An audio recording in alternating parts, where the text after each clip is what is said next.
tonight. A woman accused of murdering and dismembering a Green Bay man will face a jury trial here in Brown County. 25-year-old Taylor Schabusiness is charged with first-degree intentional homicide for the 2022 murder of Shad Therian. A few weeks ago, Schabusiness's defense attorney filed a motion to move the trial out of Brown County or bring in an outside jury. He argued his client cannot get a fair trial because of the publicity in this case. The judge denying that motion today. Brittany Schmidt joining us live outside the Brown County Courthouse to tell us why the judge made that ruling. Brittany. Kemi, Judge Thomas Walsh had a lengthy answer for his reasoning of why he denied it today.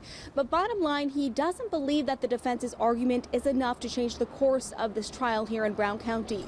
The defense argues that his client, Schabusiness, can't get a fair trial because of publicity and media in this case. Today in court, Schabusiness's defense attorney pinpoints news articles he says sensationalize the case. He also argues it will be hard to find an impartial jury because so many people have been seen this case or read about it. The state argues just because a jury is informed, though, doesn't mean they are prejudiced. The judge says he read through all the news articles in the motion. Here's what he found.